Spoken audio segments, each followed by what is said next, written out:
चलो सर, सबसे शानदार इलस्ट्रेशन है आपके इस डेथ चैप्टर का। इलस्ट्रेशन नंबर 2 शानदार है और आसान भी है, पर कुछ हटके है तो देखना एग्जाम में आ सकता है ये। फोकस करना बिल्कुल प्रॉपर एकदम। The partnership agreement of a firm consist of 3 partners. कौन कौन है partner? A, B and C. Who share profits in proportion of 1/2, 1/4, 1/4। तो 1/2 को 2/4 लिख सकता हूँ। 1/4 और 1/4 रेशियो क्या बन के बाहर आ गया? 2:1:1। ए, बी और सी, ठीक है। जिसकी फिक्स कैपिटल कितनी दी हुई है कमॉन आपको? 10,000, 6,000 और 4,000 रेस्पेक्टिवली। इसका मतलब ए की फिक्स कैपिटल कितनी कमॉन? 10,000, बी की कितनी दी हुई है? 6,000 और सी की कितनी दी हुई है कमॉन? 4,000, ठीक है। अब सर क्या लिखा हुआ है चेक करना। पार्टनरशिप डीड में क्या बोला हुआ है चेक करना कि अगर किसी पार्टनर की डेथ हो जाएगी तो क्या क्या ट्रीटमेंट्स करने पड़ेंगे, पर प्लीज चेक करिएगा। That partner to be allowed interest at 10% per annum on their fixed capital. Fixed capital पे उनको इंटरेस्ट देना है। किसको किसको देना है? सारे पार्टनर्स को देना है, ठीक है। But no interest be allowed on undrawn profits और चार्ज ऑन ड्रॉइंग्स। जो ड्रॉइंग करी उस पर कोई इंटरेस्ट चार्ज नहीं करना। और जो प्रॉफिट उन्होंने अल्टीमेटली हमने जो बेसिकली जो ड्रॉ नहीं किए हैं प्रॉफिट्स, जो अपने जैसे रिजर्व्स वगैरह में पड़ा होता है ना पैसा, उस पर भी कोई इंटरेस्ट हम देंगे नहीं। तो वो तो वैसे भी हम लोग जनरली देते ही नहीं है। हम तो किस पे देते हैं सर? जो पार्टनर की कैपिटल में होता है उसी पे ही इंटरेस्ट देते हैं। रिजर्व्स पे तो कभी इंटरेस्ट नहीं देते, ठीक है। बी पॉइंट फिर बोल रहा है कि अगर मान लो किसी पार्टनर की डेथ हो जाएगी तो गुडविल कैसे वैल्यू करोगे? तो पिछले 3 साल के प्रॉफिट्स, वो भी उसमें से क्या माइनस करने के बाद? इंटरेस्ट ऑन कैपिटल माइनस करने के बाद जो प्रॉफिट आएगा पिछले 3 सालों का, उसका एवरेज करने के बाद किससे मल्टीप्लाई कर दोगे? 2 से मल्टीप्लाई कर दोगे तो क्या कैलकुलेट कर लोगे आप? गुडविल। समझ में आ रहा है how to calculate goodwill? How to calculate goodwill? Average profits of last 3 years after charging interest on capital into 2। तो गुडविल कैलकुलेट कर लेंगे और गुडविल कैलकुलेट करने के बाद में कौन सी एंट्री हो जाती है? Gaining partners capital account debit to sacrificing partners capital. वो अपने कर लेंगे, कोई दिक्कत नहीं है। फिर बोला इंश्योरेंस पॉलिसी भी अपन ने ले रखी है। इंश्योरेंस पॉलिसी कितने रुपए की है? पॉलिसी कितने रुपए की है? 10,000 रुपए की। प्रीमियम कितना दिया होगा? वो तो कम ही दिया होगा, 100 रुपए, 500 रुपए, 1,000 रुपए जो भी दिया होगा। तो प्रीमियम से हमें कोई लेना देना नहीं है। कुल मिलाया कितने रुपए की पॉलिसी है? 10,000 रुपए की है। पर देखो क्या बोला इन्होंने यहाँ पे, जेएलपी नहीं है सर, ये एसएलपी है सर। ये जेएलपी नहीं है। क्या है ये? एसएलपी। एसएलपी का मतलब सेपरेट लाइफ पॉलिसी। क्या बोला चेक करना कि हर पार्टनर के इंडिविजुअल नेम पे, ए के नाम पे भी और बी के नाम पे भी और सी के नाम पे भी 10,000, 10,000 और 10,000 रुपए की अपन ने क्या ली है? पॉलिसी ली है। पर सुनो, बात तो वही सेम है। पॉलिसी भले ही पार्टनर्स के अलग अलग ली है, पर पॉलिसी का प्रीमियम किसने भरा है? फर्म ने भरा है या पार्टनर ने भरा है? फर्म ने भरा है। क्या पता, देखो लिखा हुआ है कि प्रीमियम अपन ने फर्म के प्रॉफिट से चार्ज किया। इसका मतलब प्रीमियम कौन पे कर रहा है यहाँ पे? फर्म पे कर रही है। मतलब जो ये 10,000 रुपए पैसे 10,000 रुपए मिलेंगे किसी भी पार्टनर के डेथ पे, वो 10,000 रुपीज सिर्फ डिजीज पार्टनर को नहीं देंगे। वो 10,000 रुपीज का प्रॉफिट अगर होता है तो वो सारे पार्टनर्स में उनके ओल्ड रेशियो में डिस्ट्रीब्यूट किया जाएगा। कुछ समझ में आ रहा है? फिर मैं कह रहा हूं यहाँ सिंपैथी मत दिखाना। जिस पार्टनर की डेथ हुई है उसका पैसा नहीं बनेगा, क्योंकि प्रीमियम किसने पे किया है? फर्म ने। तो ये किस में बटेगा पैसा? पूरा सारे पार्टनर्स में, वो भी किस रेशियो में? ओल्ड रेशियो में। बोलो क्लियर है यहां तक? कोई दिक्कत तो नहीं है? आगे चलते हैं। फिर बोल रहा है, ये भी सिर्फ बताया जा रहा है, ये अपने को सिर्फ बता रहा है कि हम ऐसे करते हैं वैसे करते हैं, हमारे एग्रीमेंट में क्या लिखा है। एक्चुअल में तो क्या करेंगे वो तो बाद में देखेंगे, पर क्या करना है वो बता रहा है। फिर बोल रहा है कि किसी की पार्टनर की डेथ हो जाए ना, तो उस भाई साहब पार्टनर को प्रॉफिट का शेयर देना है, इंटरेस्ट ऑन कैपिटल भी देना है। पर किस दिन तक देना है? किस दिन तक देना है भाई? 31 दिसंबर तक का प्रॉफिट, 31 दिसंबर तक का इंटरेस्ट देना है। मान लो ईयर स्टार्ट हुआ 1 जनवरी को, एंड कब हुआ?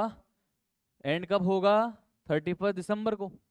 कैलेंडर ईयर है सर ये कौन सा ईयर ले रहे हैं इस क्वेश्चन में? कैलेंडर ईयर ले रहे हैं, ठीक है। अब मान लो फॉर एग्जाम्पल, मैं तो एज्यूम कर रहा हूं, मान लो किसी पार्टनर की डेथ हो जाए, मान लो 1 नवंबर को डेथ हो जाए, मान लो कब हो जाए? 1 नवंबर को डेथ हो जाए किसी पार्टनर की। तो भी उस पार्टनर को किस दिन तक का इंटरेस्ट देना है? पूरे 31 दिसंबर तक 12 महीने का ब्याज देना है। भले ही वो पार्टनर 6 महीने बाद खत्म हो जाए, 8 महीने बाद खत्म हो जाए, या 10 महीने बाद, या 11 महीने बाद, या 1 महीने बाद, पर डेथ होने के बाद का जो दिसंबर आएगा ना, डेथ होने के बाद का जो दिसंबर आएगा ना, उस दिसंबर तक पूरा इंटरेस्ट किसको देना है? पार्टनर को देना है। उस दिसंबर तक पूरा प्रॉफिट किसको देना है? कमॉन, पार्टनर को देना है। जनरली ऐसा नहीं होता है। अपन कब तक का प्रॉफिट और कब तक का इंटरेस्ट देते हैं?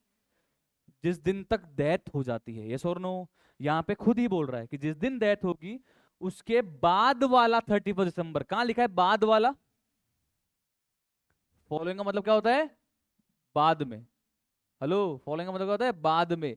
तो डेथ होने के बाद का जो दिसंबर आएगा उस दिन तक का पूरा प्रॉफिट और उस दिन तक का पूरा इंटरेस्ट देना है। मतलब अगर डेथ मान लो 30 सितंबर को हो जाती है, तो 30 सितंबर के बाद वाला दिसंबर कौन सा आ रहा है? 31 दिसंबर। तो 31 दिसंबर तक पूरा साल भर का प्रॉफिट, पूरे साल भर का इंटरेस्ट देना है। ये इस क्वेश्चन में साफ साफ बोला है। जनरली ऐसा नहीं होता है, यहां बोल रहा है इसलिए होगा। बोलो क्लियर है? अरे बोलो क्लियर है क्या? एग्रीमेंट में तो कुछ भी लिखा सकता है सर, ये लिखा है तो करेंगे, कोई दिक्कत नहीं। आगे चलते हैं। फिर बोल रहा है कि सर और क्या क्या देना है पार्टनर को? तो पार्टनर को सर पार्टनरशिप का शेयर देना है और गुडविल भी देनी है। पर गुडविल किस दिन की देनी है? बोले 31 दिसंबर के दिन की जो गुडविल होगी उस दिन की गुडविल डिजीज पार्टनर को देनी है। मतलब गुडविल की कैलकुलेशन भी हम कब करेंगे? 31 दिसंबर को करेंगे सर कैलकुलेट। और प्रॉफिट्स भी कब तक निकालेंगे? 31 दिसंबर तक निकालेंगे। अब इसमें ना एक आपके दिमाग में कॉमन सेंस की बात आनी चाहिए कि यार 31 दिसंबर को तो वैसे भी ईयर एंड होगा और 31 दिसंबर को ही प्रॉफिट देना है, तो वहां पे तो हम वैसे भी क्या ही बना लेंगे एक्चुअल में? Trading P&L appropriation. तो यहां अब P&L सस्पेंस की जरूरत नहीं आएगी। कुछ आ रहा है क्या? P&L सस्पेंस जरूरत कब आती है? जब डेथ बीच में हो जाए और उस बीच में ही प्रॉफिट देना पड़ जाए, उस बीच में ही इंटरेस्ट देना पड़ जाए। पर यहाँ पे तो प्रॉफिट ही कब देना है और कब तक का देना है? 31 दिसंबर का। तो यहाँ P&L सस्पेंस की जरूरत आएगी क्या? यहाँ P&L सस्पेंस की जरूरत ही नहीं आएगी। कुछ आ रहा है? बोलो क्लियर है? श्योर है ना? अभी मैं आपको बिल्ड कर रहा हूँ क्वेश्चन में क्या होने वाला है। और पार्टनरशिप बुक्स कब क्लोज होती है वो तुमको पता है, 31 दिसंबर को। अब पढ़ते हैं एक्चुअल में डेथ किसकी हुई है, किस दिन पर हुई है, कितने प्रॉफिट्स हैं, गुडविल कैसे निकालेंगे, शेयर क्या था क्या नहीं था, वो अब सब देखेंगे।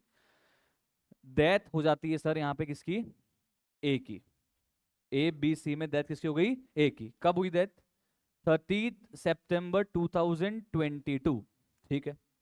तो लास्ट अपने को कैपिटल किस दिन की दी हुई है? कम ऑन, लास्ट अपने को कैपिटल इन्होंने किस दिन की दी हुई है? यहाँ पे ऊपर क्वेश्चन में किस दिन की दी हुई है? कम ऑन चेक करो। हेलो सर, ये अपने को फिक्स कैपिटल है तो सर चलो सर सेम ही रहती है। पर कुल मिला के ये समझ में आ गया कि ईयर कब स्टार्ट हुआ होगा? ईयर कब स्टार्ट हुआ होगा? 1 जनवरी 2022 को स्टार्ट हुआ होगा। मतलब लास्ट बैलेंस शीट अपन ने कब बनाई होगी? 31 दिसंबर 2022। ये तो एक ही दिन की बात हो गई, ये तो सेम डेट ही है। हेलो, कोई फर्क थोड़ा ना पड़ गया सर? सॉरी, सॉरी सॉरी, 31 दिसंबर 2021 या 1 जनवरी 2022, इसमें तो फर्क नहीं पड़ा। ठीक है। डेथ कब हुई? डेथ कब हुई? 30 सितंबर 2022। अच्छा, ईयर एंड कब होगा? 31 दिसंबर 2022। ठीक है।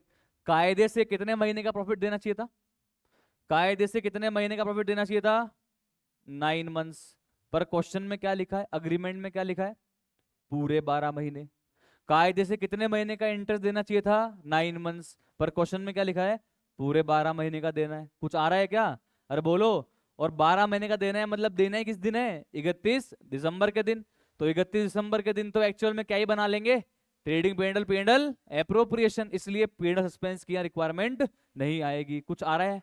स्टोरी जारी दिमाग में क्या हो रही है इस क्वेश्चन की स्टोरी? ठीक है, आगे चलते हैं। तो डेथ हो गई ए की 30 सितंबर के दिन।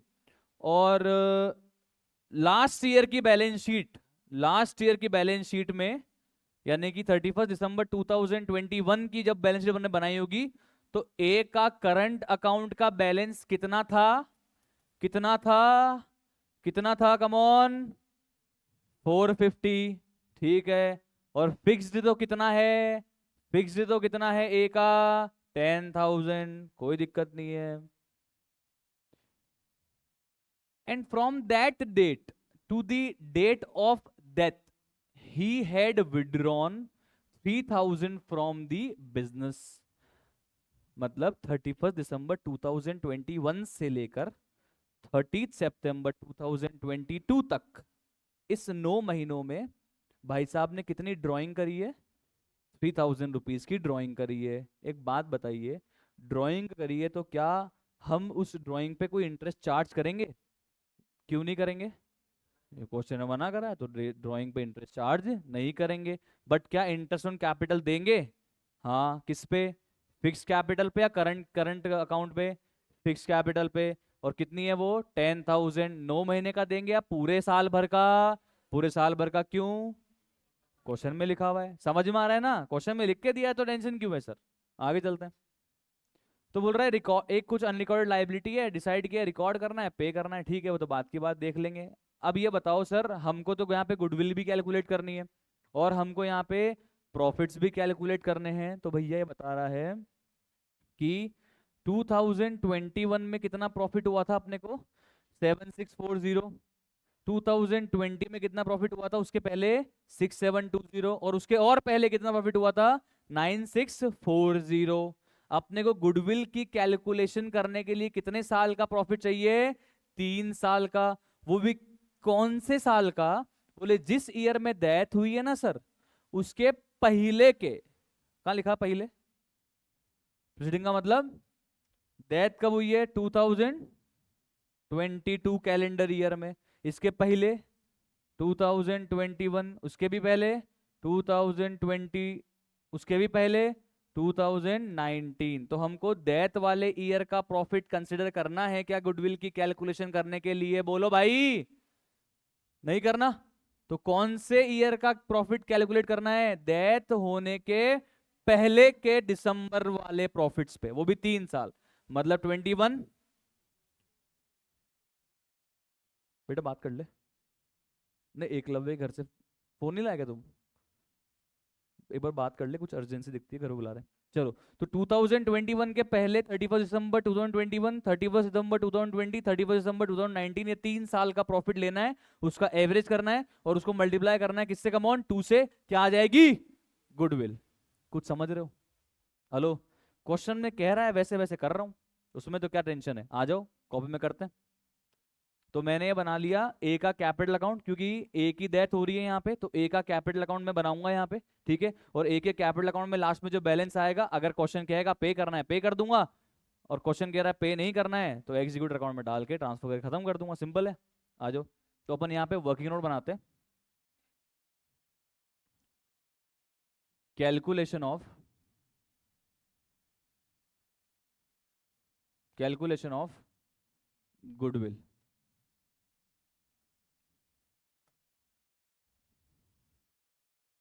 बताइए गुडविल कैसे कैलकुलेट करेंगे? Average profit. अच्छा सुनो, इसने बोला है क्या कि एवरेज प्रॉफिट में से वो माइनस करना है इंटरेस्ट इंटरेस्ट? बोला है क्या? हाँ बोला है, एवरेज नेट प्रॉफिट, और उसमें से क्या माइनस करना है? Interest on capital. तो सुनो मेरी बात, हर साल के एवरेज प्रॉफिट में से इंटरेस्ट ऑन कैपिटल माइनस करेंगे। इससे बढ़िया है कि एक बार पिछले 3 साल का प्रॉफिट का एवरेज कर लेंगे, उसमें से इकट्ठा 1 साल का इंटरेस्ट माइनस कर लेंगे तो भी चल जाएगा। हेलो, इलस्ट्रेशन में देख चुके हैं हम लोग, कोई दिक्कत तो नहीं है? अच्छा बताओ इंटरेस्ट ऑन कैपिटल कितना आएगा वैसे बाय द वे? तो 10,000 प्लस 6,000 प्लस 4,000, टोटल कितनी कैपिटल हो गई? 20,000। देना फिक्स पे ही है, तो 20,000 का 10% कितना हो जाएगा? मॉन 2,000। तो मैं हर साल के प्रॉफिट में से 2-2 हजार माइनस करके फिर एवरेज करूं, एक ही बात है, या तीनों साल के प्रॉफिट्स को एवरेज करके एक बार में 2,000 माइनस कर दूं तो भी एक ही बात है। मैथमेटिक्स है सर, आप आराम से, मैंने प्रूव भी किया है इलस्ट्रेशन नंबर 5 में। तो सर देखो, यहां पे मैं ले रहा हूं एवरेज प्रॉफिट।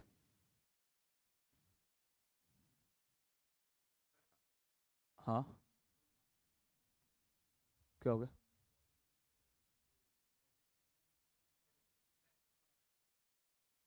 ठीक है, पर ये क्वेश्चन देख जाता है यार अभी, क्योंकि 2:30 बजने में टाइम है और अच्छा इलस्ट्रेशन है, तो 10-15 मिनट में चला जाना, ये देख के चला जाना।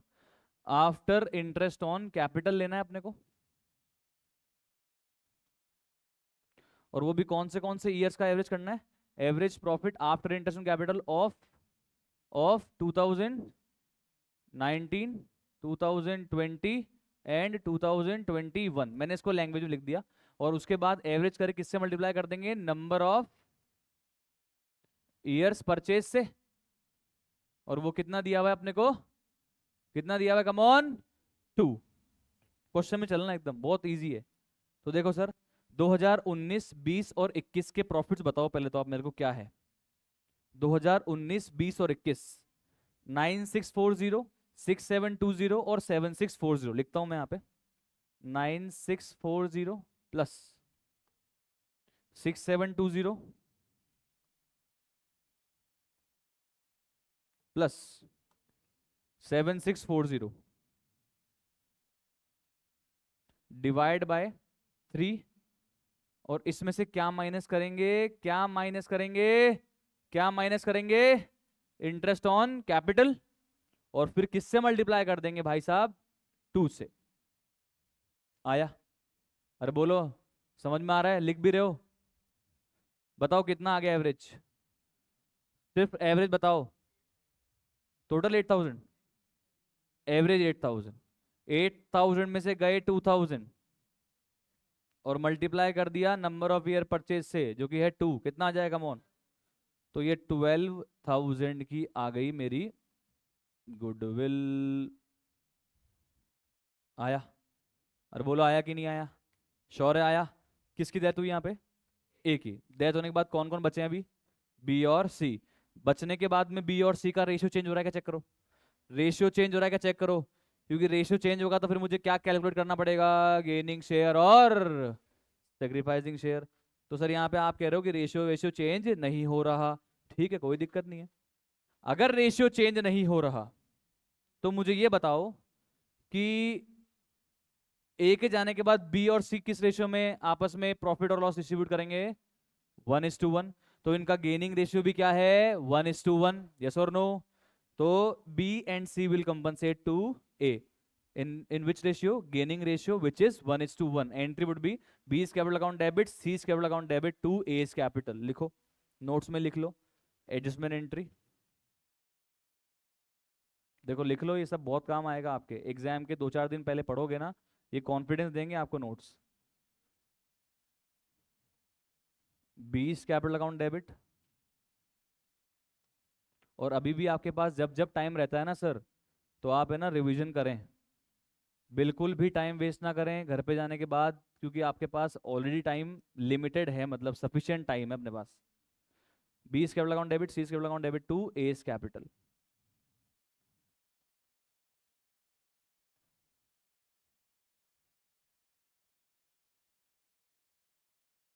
हाँ, करंट आ सकता है, आप चाहो तो समझे नहीं। जैसे यहाँ पे अगर कैपिटल अकाउंट ही बनाना है मेरे को, तो मैं क्या करूंगा? पहले कैपिटल अकाउंट में करंट का बैलेंस लेके और सारा एडजस्टमेंट कैपिटल में कर दूंगा, और फिर कैपिटल से एग्जीक्यूटिव में डाल दूंगा, मतलब है ना। भाई अब तो वैसे भी सब खत्म ही होना है, तो करंट में एडजस्टमेंट करो या कैपिटल में करो, बात तो एक ही है। तो मैं क्या करूंगा, यहाँ पे इस भाई ने बोला कि सर यहाँ पे करंट अकाउंट लिखो ना ए का, मैं करंट अकाउंट लिख दूंगा, तो सारे फिर एडजस्टमेंट या तो करंट अकाउंट में कर लो, फिर कैपिटल में डाल दो। सबसे बढ़िया क्या है सर? कैपिटल में करंट का बैलेंस डालो, सारे एडजस्टमेंट कैपिटल से कर दो, और लास्ट में बैलेंस अगर आ रहा है तो कहाँ डाल दो उसको? एग्जीक्यूटर अकाउंट में। एक ही बात है, सब समेटना है यहाँ पे अभी। ए का कैपिटल करंट सब क्लोज तो वैसे भी होना ही है ना सर, समझ रहे हो क्या आप लोग? क्लियर है? आ जाओ। तो मैं सर यहाँ पे कैपिटल से ही कर रहा हूँ एडजस्टमेंट, कैपिटल से ही कर रहा हूँ एडजस्टमेंट, ठीक है, कैपिटल से ही कर रहा हूँ एडजस्टमेंट। तो टू कैपिटल एडजस्टमेंट अकाउंट। चलिए बताइए अमाउंट कितना आ जाएगा सर? गुडविल कितनी निकाली? 12,000। ए का शेयर कितना था? 2/4। कितना आ गया? 6,000। और बी और सी कितना कितना दे देंगे? 3,000 3,000। 1:1 के गेनिंग रेशियो में। बताइए यहाँ तक सेट है? अरे बोलो, यहाँ तक श्योर? कोई टेंशन नहीं है? चलें आगे। ये मैंने गुडविल की एंट्री कर दी, तो अगर मैंने एंट्री कर दी यहाँ पे सिर्फ एक ही कैपिटल अकाउंट बनाना है, तो पोस्ट भी कर देता हूँ। तो आ जाओ, मैंने फॉर्मेट यहाँ रेडी कर रखा है। तो ए के कैपिटल में पहले तो बताइए इसकी कैपिटल, मतलब ये पहले तो फिक्स कैपिटल का बैलेंस बताओ आप। बाय बैलेंस ब्रॉट डाउन कितना है? 10,000। उसके बाद में यहाँ पे आ जाएगा बाय बीस कैपिटल,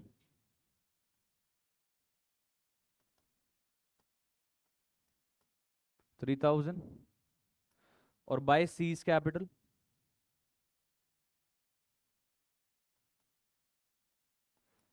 3000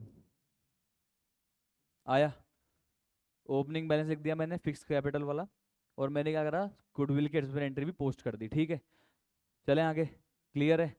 अब मेरी बात सुनो, मैं इसका मतलब सारे एडजस्टमेंट कैपिटल अकाउंट में कर रहा हूँ, तो मैं करंट अकाउंट में कोई ज्यादा एडजस्टमेंट एडजस्टमेंट नहीं कर रहा। तो मैं क्या करंट अकाउंट का बैलेंस भी यहाँ पे ला दूं, करंट अकाउंट का बैलेंस ट्रांसफर कर दूं यहाँ पे। अरे बोलो क्लियर है? तो बताओ करंट अकाउंट में बैलेंस था कितना, करंट अकाउंट में बैलेंस था कितना, 450 था। और सुनो, इसने क्या बोला था, इसने बोला था कि जो ड्राइंग करी है ना पार्टनर ने, वो कितने रुपए की ड्राइंग की थी, 3000 रुपए की ड्राइंग की थी। तो या तो आप क्या करो, वो 450 रुपए के क्रेडिट बैलेंस में से 3000 रुपए सेट ऑफ करने के बाद में करंट अकाउंट में बैलेंस ले आओ, या फिर करंट अकाउंट का 450 लाने के बाद वो ड्राइंग कैपिटल अकाउंट से एडजस्ट कर लो, एक ही बात बनेगी सर। मैं क्या कहना चाहता हूं, या तो वो 450 का करंट अकाउंट का बैलेंस पहले डाल दो कहां पे, कैपिटल में, और 3000 की ड्राइंग कहां से चार्ज कर लो, कैपिटल से चार्ज कर लो। या फिर वो 450 में से पहले 3000 की ड्राइंग एडजस्ट करने के बाद जो नेट बैलेंस आता है करंट अकाउंट का, वो यहाँ पे ट्रांसफर कर दो, बात तो वही बनेगी। अरे कुछ समझ में आ रहा है क्या, क्लियर है? बताओ करंट अकाउंट में कितना बैलेंस था, 450 क्रेडिट था। समझना आप, मैं अलग अलग करता हूँ एक बार के लिए, अलग अलग करता हूँ, ठीक है। तो मैं यहाँ लिखता हूँ, वो करंट अकाउंट से बैलेंस कैपिटल में लाओगे, एंट्री क्या बनेगी, A's current account debit to A's capital. तो यहाँ आ जाएगा बाय एज करंट अकाउंट कितना, हाँ 450। अब वो जो ड्राइंग उसने करी है वो भी आप फिर अब यहीं चार्ज करोगे, अब तो करंट अकाउंट जिंदा रहा ही नहीं, कैपिटल में चार्ज करोगे। तो क्या लिखोगे यहाँ पे, टू ड्राइंग्स कितनी, 3000। और या फिर आप चाहो तो ये ड्राइंग को करंट अकाउंट से ही एडजस्ट करके और फिर नेट बैलेंस कैपिटल में भेज दो। तो अगर नेट बैलेंस कैपिटल में भेजते तो डेबिट साइड में लिखना पड़ता टू एज करंट कितना, 2550, जो बुक में किया है। कुछ समझ में आ गया, डाउट तो नहीं है? चलें आगे, सेट है, ओके आगे चलते हैं। तो मैंने यहाँ पे गुडविल का एडजस्टमेंट अभी तक कर दिया, ओके। अब देखो, इसने मुझे कहा था कि जिस दिन पार्टनर की डेथ होगी ना, उस दिन से अब कोई मतलब नहीं है, क्योंकि पार्टनर को शेयर ऑफ प्रॉफिट भी देना है और इंटरेस्ट ऑन कैपिटल भी देना है, पर किस दिन तक देना है, डेथ होने के बाद की 31 दिसंबर तक का प्रॉफिट देना है और बाद तक का इंटरेस्ट ऑन कैपिटल देना है। क्लियर है? अब आप दिमाग लगाओ, इस क्वेश्चन में 2022 का प्रॉफिट तो आपको एक्चुअल कैलकुलेट करके दिया ही हुआ है। इसका मतलब ये 2022 31 दिसंबर 2022 को ट्रेडिंग पी&एल बना चुके हैं, ट्रेडिंग पी&एल बना चुके हैं। कितने रुपए का प्रॉफिट आया है पी&एल में, 3670। यस और नो? अरे आया क्या, पक्की आया, श्योर है, कंफर्म एकदम, पी&एल तो बना चुके हैं ये। तो अब एक काम करते हैं, इंटरेस्ट ऑन कैपिटल भी दे देते हैं ए को पूरे 12 महीने का, और फिर इस प्रॉफिट में से हिस्सा भी दे देंगे। तो बताओ इंटरेस्ट ऑन कैपिटल कितना आ रहा है, ए का इंटरेस्ट ऑन कैपिटल कितना आएगा, पूरे साल भर का देना है। मैं फिर कह रहा हूं 9 महीने का नहीं देना है, नॉर्मली 9 महीने का देते हैं, पर यहाँ पूरे साल भर का देना है। 10,000 पे 10% कितना आ गया, 1000। क्लियर है? अरे बोलो यार, पक्का, श्योर, एकदम क्लियर। अब मेरी बात सुनो, प्रॉफिट का हिस्सा देना है ए को, तो एक्चुअल प्रॉफिट का देंगे अपन, तो एक्चुअल प्रॉफिट कितना है, तो 3670 का क्या कर देंगे, 2/4, या पहले 3670 में से 2000 का इंटरेस्ट माइनस करेंगे। हेलो, अरे पी&एल ऐप नहीं, 1000 नहीं सर, इंटरेस्ट तो ए को देना पड़ रहा है, तो बी को भी दिया होगा ना सर, ईयर एंड हुआ है, सी को भी दिया होगा ना सर इंटरेस्ट, तो पी&एल एप्रोप्रिएशन बना होगा तब। तो देखो मैं एक बार आपके लिए वर्किंग नोट में थोड़ा सा और कॉन्सेप्चुअल क्लैरिटी आपकी बन जाए, उसके लिए मैं आपके लिए वर्किंग नोट में क्या बना रहा हूँ यहाँ, पी&एल एप्रोप्रिएशन।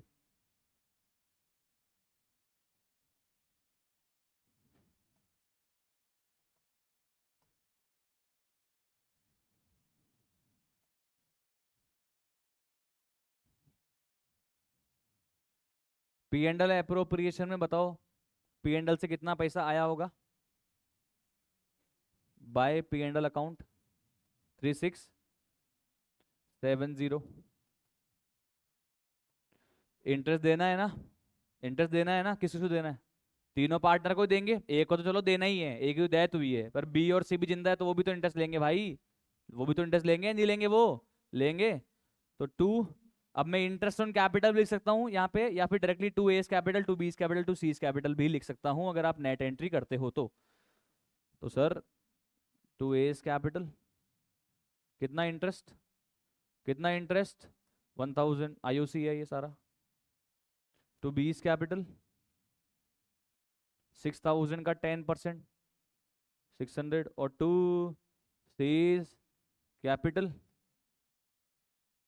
400। मैं फिर बोल रहा हूँ, वैसे तो यहाँ पे, वैसे तो देखो यहाँ पे करंट अकाउंट आना चाहिए। बी और सी में भले ही आप करंट अकाउंट यूज कर लो भले ही, क्योंकि बी और सी तो भी जिंदा है ना, बी और सी तो जिंदा है ना भाई, तो उनमें जरूर आप करंट अकाउंट यूज कर लो, मुझे कोई प्रॉब्लम नहीं है। पर ए की तो डेथ हो गई है, और ए का तो करंट अकाउंट अपन समेट चुके हैं समझो, तो ए का तो डायरेक्ट इंटरेस्ट ऑन कैपिटल कहाँ डाल देंगे हम, कहाँ डाल देंगे, कैपिटल अकाउंट में डाल देंगे। कहाँ डाल देंगे अमोन, कैपिटल अकाउंट में। आ रहा है, आ रहा है, पक्की बात आ रहा है, श्योर है? तो बी में और सी में तो मैंने क्या यूज कर लिया, करंट। हालांकि बी और सी से कोई लेना देना नहीं है इस क्वेश्चन में, पर फिर भी बी और सी का तो मैंने क्या यूज कर लिया, करंट। ए का मैंने क्या यूज कर लिया यहाँ पे, कैपिटल। आगे समझ में? कितना आ गया, 1000। अब बताओ प्रॉफिट कितना आया, कम ऑन, कितना आ रहा है, 1670। तो to profit transfer to partners, तो ए के तो कैपिटल में जाएगा, ए के तो कैपिटल में जाएगा ना यार, करंट तो क्लोज कर दिया ए का। बी के करंट में जाएगा, और सी के भी करंट में जाएगा। मैं फिर बोल रहा हूँ, अपने को बी और सी से मतलब है क्या इस क्वेश्चन में, यहाँ बताओ? नहीं। तो 1670 का कितना परसेंट, कितना, 2/4, 1670 का 1/4, और 1670 का 1/4, कितना कितना आ गया, 835। ए में, बी में कितना आ गया, 417, और एक में 418, यही है ना कहानी? ठीक है, राउंड ऑफ कर दिया। ठीक है, बी और सी के करंट में डाल दिया, ए के कैपिटल में डाल दिया, क्लियर है? चलो अब देखो मेरी बात, तो एक तो प्रॉफिट जाएगा ए की कैपिटल में, और एक एक इंटरेस्ट ऑन कैपिटल जाएगा ए की कैपिटल में। आ जाओ, करवाओ पोस्टिंग। तो मैं लिख रहा हूं bye P and L appropriation, या सस्पेंस? सर सस्पेंस तो तब होता जब डेथ की डेट पर प्रॉफिट और डेट की डेट पर इंटरेस्ट ऑन कैपिटल बांटते। हेलो, यहाँ तो हम बांट ही 31 दिसंबर के दिन रहे हैं, तो उस दिन तो मुझे एक्चुअल प्रॉफिट पता ही है, एक्चुअल में मैंने पेंडल एप्रोप्रिएशन बना ही लिया है। बुक में पेंडल इन्होंने लिखा है, पर एक्चुअल में आपको भी पता है क्या आना चाहिए, पेंडल एप्रोप्रिएशन। समझ में आ रहा है? तो मैं लिख रहा हूँ बाय पेंडल एप्रोप्रिएशन, और यहाँ पे ब्रैकेट में लिख रहा हूँ एक तो प्रॉफिट का हिस्सा और एक आईओसी।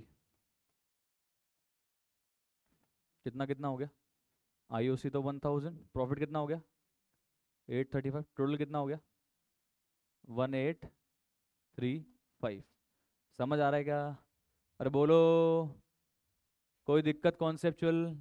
कोई टेंशन नहीं है, कोई दिक्कत नहीं है? ओके, आगे चलूं, चलें आगे। अब देखो, अभी वो पॉलिसी का बचा है सामान, ध्यान रखना, अभी पॉलिसी का ट्रीटमेंट बचा है सर। ठीक है, तो देखो, पॉलिसी 10-10 हजार की सबके लिए थी, तो ए की डेथ पे 10,000 तो मिल ही जाएंगे, और बी और सी की पॉलिसी तो टूटेगी नहीं, पर बी और सी की पॉलिसी तोड़ते तो कितना मिलता, ये भी ए का एग्जीक्यूटर जानना चाहता है। क्यों, कौन बता रहा है? हाँ बताओ दीदी। बिल्कुल सही, एक की डेथ हुई तो ए के 10,000 मिले, वो तो तीनों में बट ही रहे हैं। ठीक है, बी और सी की डेथ नहीं हुई, पर अगर बी और सी की पॉलिसी तोड़ लेंगे तो जो भी पैसा मिलेगा वो भी तो किस में बटना चाहिए, ए और बी और सी में बटना चाहिए ना यार। हेलो, उसमें भी तो ए के एग्जीक्यूटर का हक बनता है कि नहीं बनता है? अरे बनता है कि नहीं बनता है, बोलो। बनता है ना। यहाँ पे ये गलती हो सकती है बस, बच्चे का दिमाग चलेगा कि ए की तो पॉलिसी का 10,000 का पैसा आ जाएगा, वो तो वो बांट देगा, पर जो बी और सी की पॉलिसी सरेंडर वैल्यू जो आएगी, वो अगर वो बांटना रह गया तो क्वेश्चन यहाँ पे गलत हो जाएगा। कुछ समझ में आ रहा है? अरे बोलो, कॉन्सेप्चुअली समझ में आया क्या? बी ए की तो पॉलिसी का 10,000 मिलना ही है, और बी और सी को सरेंडर कर देते हो तो सरेंडर वैल्यू मिलनी है, और सरेंडर नहीं करते हो तो बी और सी आज ए को कंपनसेट करेंगे। हेलो, आया? आया या नहीं आया? आया कि नहीं आया? पक्की बात? तो देखो ए का तो पूरा 10,000 मिलेगा। अब सरेंडर वैल्यू कितनी है बताओ? सरेंडर वैल्यू कितनी है? तो ये बोल रहा है कि assuming the surrender value of policy to be 20% of sum assured, hello, of sum assured. तो 10,000 की पॉलिसी बी और सी की भी ली हुई है, 10,000 की पॉलिसी बी और सी की भी ली हुई है। तो उनका कितना कितना मिला? 2,000 और 2,000, तो 4,000 तो वो हो गए, और 10,000 ए की पॉलिसी के पूरे मिल ही गए, क्योंकि वो तो देयती हो गई ना उसकी, तो उसको तो पूरा पैसा मिल ही गया पॉलिसी का। तो 10,000 तो पूरा पैसा जो मिला वो तो ए और बी और सी में जाएगा ही जाएगा, और इनकी सरेंडर वैल्यू जो है वो भी तो कहाँ जाएगी? ए और बी और सी में तब जाएगी जब वो पॉलिसी तोड़ेंगे, पर ए में तो जानी पड़ेगी ना, चाहे पॉलिसी तोड़ो चाहे मत तोड़ो। मतलब यहाँ क्या होगा मैं आपको बताता हूँ, ट्रीटमेंट बुक से मुझे कोई लेना देना नहीं है, आप समझना एक्चुअल ट्रीटमेंट क्या होगा। ठीक है, पॉलिसी टूट गई, ए की तो टूट गई, ए की पॉलिसी के पूरे पैसे मिलेंगे, क्या एंट्री होगी? Bank account debit to SLP, separate life policy.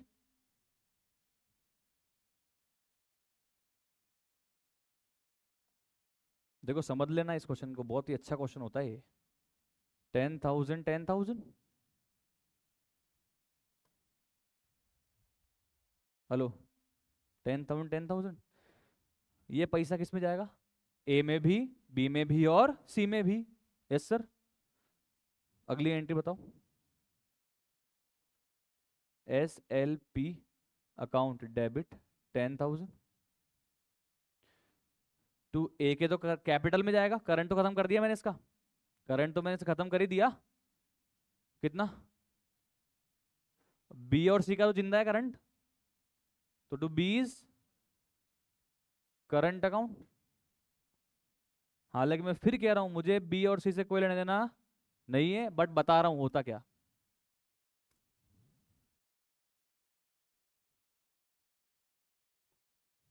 कितना कितना?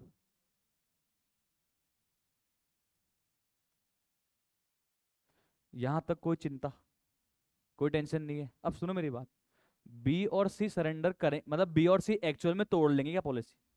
तुम बताओ, दिमाग लगाओ।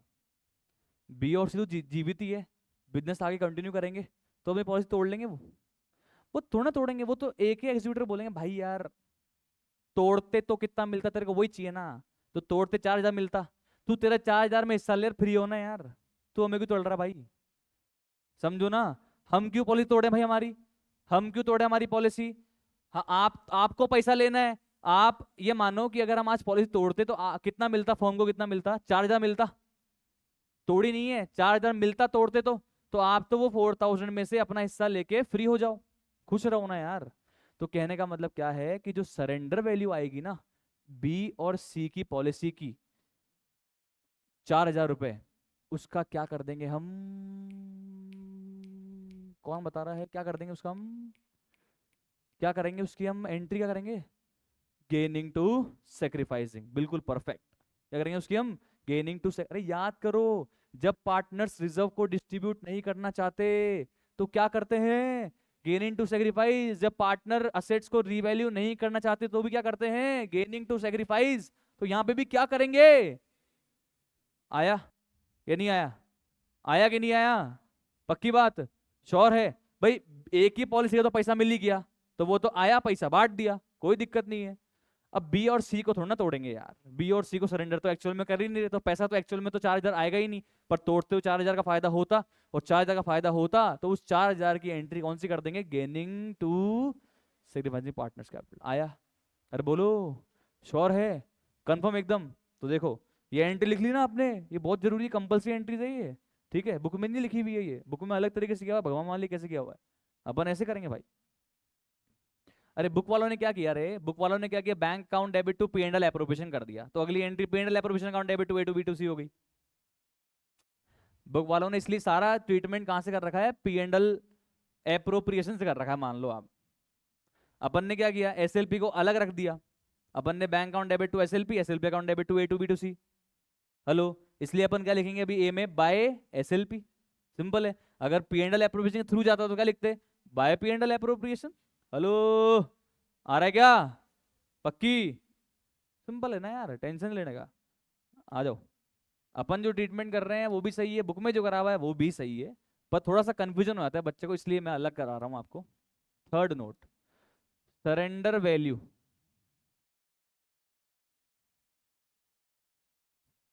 Of B, of B and C's policy.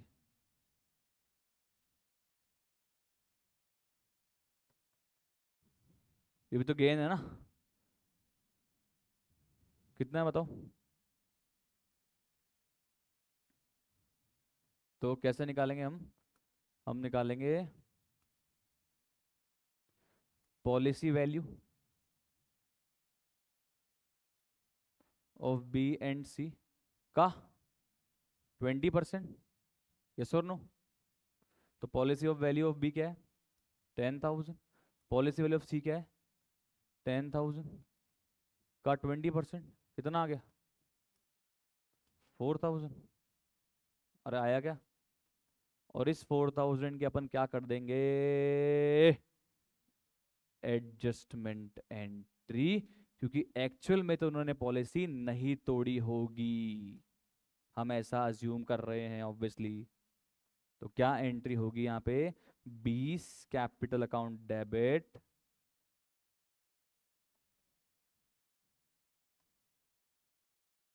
Bank नहीं आएगा सर। अच्छा हाँ, बैंक नहीं आएगा, मतलब बैंक नहीं आएगा, बी का करंट अकाउंट आएगा, ये सही है। 20 current account debit, 30 current account debit to to इस कैपिटल अकाउंट। 4,000 के गेन में से 2/4 कितना आ गया, 2,000। और ये 2,000 का किस किस कौन कौन कितना कितना दे देगा, बी दे देगा 1,000 और सी दे देगा 1,000। आया? अरे बोलो, कोई डाउट? Any doubt whatsoever? कोई डाउट नहीं है, समझ में आ गया? एंट्री लिख लिया आपने ये। अब है ना, अपन एक तो ये वाली एडजस्टमेंट एंट्री की पोस्टिंग करते हैं, और एक ये एसएलपी वाली एंट्री की पोस्टिंग करते हैं। तो मैंने इसको पी एंड एल एप्रोप्रिएशन में भाई नहीं डाला, मैं डायरेक्टली बाहर का बाहर बांट दिया। तो मैं पोस्टिंग कर रहा हूँ, मुझे तो सिर्फ एक ही कैपिटल से मतलब है।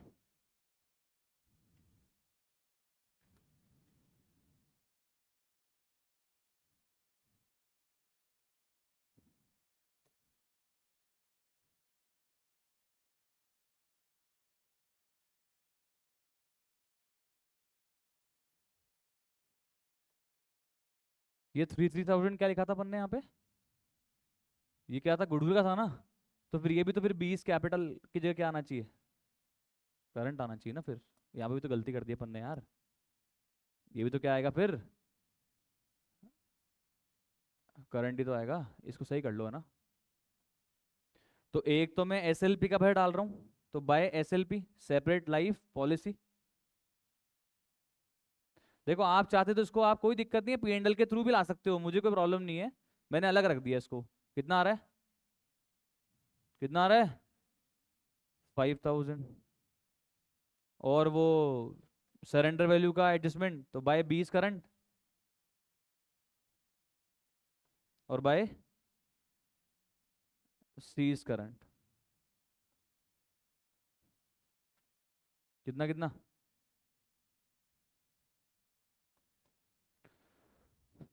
सेट है, पक्की? आया? अरे आया क्या, या नहीं आया? आया सर, नहीं आया बताओ आप तो। एक ही तो पॉलिसी, टू पहले पॉलिसी का पूरा पैसा मिल गया, पैसा मिला, एबीसी में बांट दिया, कोई दिक्कत ही नहीं है। उसके बाद में बी और सी का पैसा तो मिलेगा नहीं, उस तोड़ेंगे तो है नहीं वो पॉलिसी। कोई भी समझदार आदमी अपनी पॉलिसी को ब्रेक नहीं करेगा, वो ये बोल देगा कि भाई आपको आपका पैसा चाहिए, मैं आपको दे देता हूँ पैसा, वील कंपनसेट टू यू। तो 20 current account debit, C's current account debit to S capital, यहाँ तक सब श्योर सॉर्टेड एकदम, कोई दिक्कत नहीं है, आगे चलते हैं। अब एक पॉइंट बचा है लास्ट में, एक अनरिकॉर्डेड लाइबिलिटी है 2,000 रुपए की, वो कब डिस्कवर हुई? 30 सितंबर को। तो उसको रिकॉर्ड करके हैंड टू हैंड पे करने का हम लोगों ने यहाँ पे डिसीजन लिया है। तो या तो क्या बना लो यहाँ पे, रिवैल्यूएशन, पहले तो रिकॉर्ड करोगे ना, revaluation account debit to unrecorded liability, फिर अनरिकॉर्डेड लाइबिलिटी को पे कर दोगे, तो unrecorded liability account debit to cash या बैंक, और फिर रिवैल्यूएशन को जो लॉस हुआ है उसको पार्टनर्स में बांटोगे, नहीं बांटोगे? बांटोगे ना। तो या तो रिवैल्यूएशन अकाउंट का यूज कर लो या पी एंड एल एडजस्टमेंट का यूज कर लो। तो मैं इस पॉइंट की आपको है ना, अनरिकॉर्डेड लाइबिलिटी वाले पार्ट की आपको एंट्री करवा रहा हूँ कॉपी के अंदर। ये वर्किंग नोट नंबर हो गया मेरा 4, अनरिकॉर्डेड लाइबिलिटी का नोट है ये, फोर्थ नोट, ठीक है। तो मैं पहले तो लाइबिलिटी को रिकॉर्ड कर रहा हूँ, क्या एंट्री करूँ? P and L adjustment account debit, यार रिवॉल्यूशन लिख सकते हो आप, मुझे कोई दिक्कत नहीं है, टू अनरिकॉर्डेड लाइबिलिटी, या लाइबिलिटी भी लिख सकते हो उसकी जगह आप, क्योंकि अब तो रिकॉर्ड कर रहे हो ना आप इसको। कितना रुपए भाई? कितना रुपए भाई? 2000। ओके, अगली एंट्री, अब वो लाइबिलिटी को पे करने के लिए बोल रहा है, हालांकि उससे भी क्या फर्क पड़ जाएगा, अपने को तो कैपिटल अकाउंट बनाना है एक का, पर फिर भी एंट्री करने के लिए बोल रहा है तो कर देते हैं। Unrecorded liability account debit to cash या बैंक, कितना? 2000। अभी ये पी एंड एल एडजस्टमेंट यहाँ पे डेबिट हुआ है तो उसको क्या होना पड़ेगा? क्रेडिट करना पड़ेगा ना इसको। तो डेबिट किसको किसको करेंगे? ए के तो कैपिटल को, और बी और सी के करंट को। आ तो रहा है क्या समझ में? ओवरव्यू पूरे क्वेश्चन का। अब सोचो ये पूरा फुल फ्लेजेड क्वेश्चन आता, और यहाँ पे अपने को बी और सी के कैपिटल करंट अकाउंट बनाने पड़ते, फिर बैलेंस शीट बनानी पड़ती, और फिर सारे एसेट लायबिलिटी देते, तो कितना मजा आता। पर ठीक है, इन्होंने नहीं दिया आपको, इन्होंने बोला मजे कम लो आप। To to to P and L adjustment या रिवॉल्यूशन, जो भी आपने यूज किया वो आप लिख सकते हो, मुझे कोई प्रॉब्लम नहीं है। कितना कितना भाई?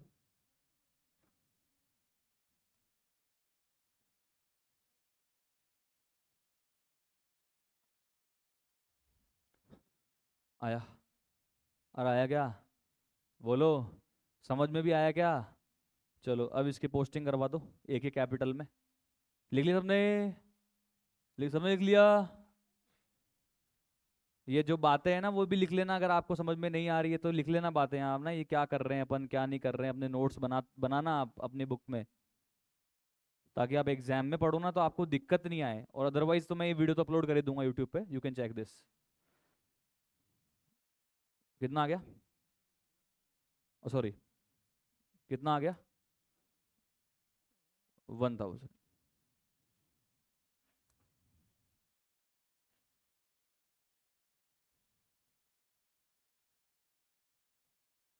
1000। अब क्या बाकी रहेगा भाई?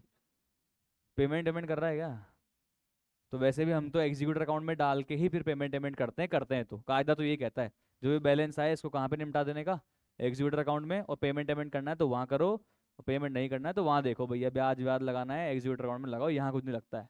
ठीक है, तो ये बैलेंस मैं यहाँ से कहाँ पे ट्रांसफर कर रहा हूँ, ए के एग्जीक्यूटर अकाउंट में। कितना आ रहा है बताइएगा? हाँ, 21,285। समझ में आया कि नहीं आया बता दो बस। बुक का पैटर्न वैटर्न छोड़ो, तुम तो ये समझो कि बस समझ में आया कि नहीं आया, ये बता दो। 25,000।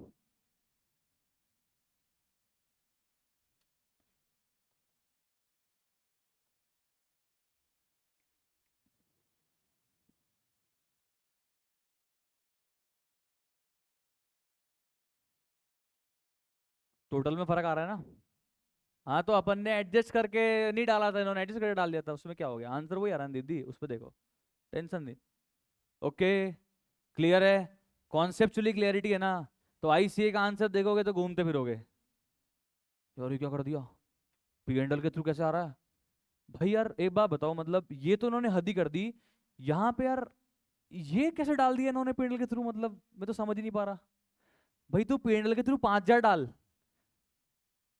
जो सरेंडर वैल्यू है वो थोड़ी ना पीएनडल के थ्रू आ जाएगी, वो तो कौन किसी को कंपनसेट कर रहा है, बी और सी ए को कंपनसेट कर रहे हैं। ये तो गलत है, सरासर झूठ है, ये गलत है, ये बिल्कुल, ये तो गलत है। यहाँ पे अगर मान लो 5,000 लिखता और बाय 20 करंट और बाय 30 करंट लिखता एक हजार, तो भी मैं चलता, कोई दिक्कत नहीं, मुझे कोई प्रॉब्लम नहीं थी। पर ये तो भाई पूरा का पूरा ही पीएनडल डाल दिया, समझो ना, गलत है ना। 4,000 का तो एडजस्टमेंट एंट्री होगी, क्योंकि 4,000 की तो एक्चुअल में तो पॉलिसी ब्रेक की ही नहीं है ना। एक्चुअल पॉलिसी ब्रेक की है क्या? मैं तो नहीं करता भाई। तो मैं तो ये माना भैया इन्होंने पॉलिसी ब्रेक नहीं की होगी, किस किसने, बी ने और सी ने। तो बी ने और सी ने अपनी पॉलिसी ब्रेक नहीं करने की बजाय क्या कर दिया, ए को कंपनसेट कर दिया, सिंपल, क्लियर है। और इसका जो सॉल्यूशन है ना, ये मान रहा है पॉलिसी ब्रेक कर चुके हैं, ये जो सॉल्यूशन दिया हुआ है ना, ये मान रहा है कि बी और सी अपनी पॉलिसी तोड़ चुके हैं। इसलिए एंट्री हुई bank account debit to SLP 4,000 एक और हुई, और फिर वो एसएलपी कहां चला गया, पीएनडल में, और फिर पीएनडल से कहां चला गया, ए के कैपिटल में। ये ऐसा मान रहे हैं, ऐसा मान रहे हैं, मैं ऐसा नहीं मान रहा। मैं ये मान रहा हूँ कि बी और सी ने अपनी पॉलिसी ब्रेक नहीं करी होगी, इसलिए मैंने एडजस्टमेंट एंट्री करी है। क्लियर है, सेट है। This is all about illustration number 2। और सबसे शानदार इलस्ट्रेशन है ये मान के चलना एलडीआर है, इसको एग्जाम के एक दिन पहले देख के जाना बहुत ज्यादा जरूरी है, क्योंकि इसकी स्टोरी याद होनी चाहिए आपको, क्वेश्चन की सीधी बात है, स्टोरी याद रहेगी, आपका हाथ रुकेगा नहीं एग्जाम के अंदर।